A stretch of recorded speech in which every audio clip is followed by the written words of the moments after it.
तुमच्याकडे फास्टॅग नाही किंवा तुमचा फास्टॅग बंद आहे, मग तयार राहा. कारण 1 मार्च पासून लागू होणाऱ्या नव्या ट्रॅफिक नियमामुळे तुमच्या खिशाला जबरदस्त फटका बसू शकतो. 10,000 रुपये पर्यंत दंड. होय, तुम्ही बरोबर ऐकलंयत. हाच नवा नियम आणि त्याची संपूर्ण माहिती आज आपण या व्हिडिओमध्ये जाणून घेणार आहोत. पण सावध, कारण जर तुम्ही ही माहिती अर्धवट सोडली तर पुढच्या टोल नाक्यावर तुम्हाला मोठं नुकसान सहन करावं लागू शकतं. चला तर मग व्हिडिओला सुरुवात करूया.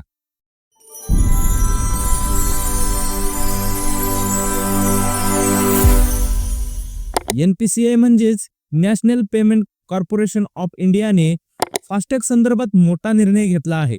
1 मार्च 2025 पासून जर तुमचा फास्टॅगमध्ये पुरेसा बॅलन्स नसेल किंवा तो वैध नसेल तर तुमची गाडी टोल क्रॉस करू शकणार नाही आणि तुम्हाला 10,000 रुपये दंड भरावा लागू शकतो.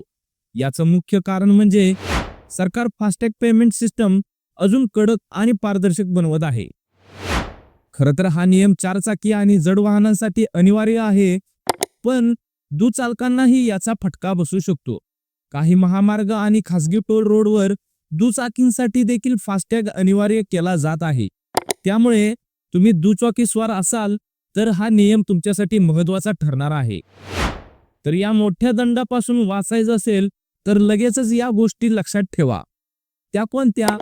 तर फास्टॅगमध्ये नेहमी किमान 200 ते 500 रुपये बॅलन्स ठेवा. त्याचबरोबर ऑटो रिचार्ज सुविधा सुरू करा, म्हणजे बॅलन्स संपणार नाही. आणि फास्टॅगचं KYC वेळेवर अपडेट ठेवा. त्याचबरोबर RTO मध्ये वाहनाची माहिती योग्य आहे का हे तपासा. तुमचं फास्टॅग ब्लॉक झालं तर मग टोलवर अडकून मोठा प्रॉब्लेम होऊ शकतो.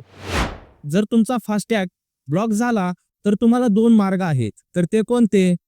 तर तुमच्या फास्टॅग प्रदात्या बँकेशी त्वरित संपर्क साधा. तसेच नवीन फास्टॅग खरेदी करून तो गाडीवर लावा. जर तुम्ही या नियमांकडे दुर्लक्ष केलं तर काय होईल? चला जाणून घेऊया. तुमची गाडी थांबवली जाईल, 10,000 रुपये पर्यंत दंड भरावा लागू शकतो. तसेच टोल प्लाझावर गोंधळ वाढेल आणि वेळ वाया जाईल. त्याचबरोबर रोख रक्कम नसेल तर मोठा त्रास देखील होऊ शकतो. तर मित्रांनो, 1 मार्च 2025 पासून लागू होणाऱ्या या नव्या ट्रॅफिक नियमाबद्दल तुम्हाला सर्व माहिती मिळाली असेल.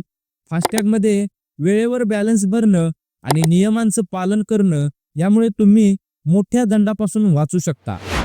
तुमचा फास्टॅग अपडेट आहे का? कमेंटमध्ये डन लिहा आणि आम्हाला सांगा. आणि हो, अशाच महत्त्वाच्या अपडेट्ससाठी हा व्हिडिओ तुमच्या मित्रांसोबत शेअर करायला विसरू नका. जय हिंद, जय महाराष्ट्र.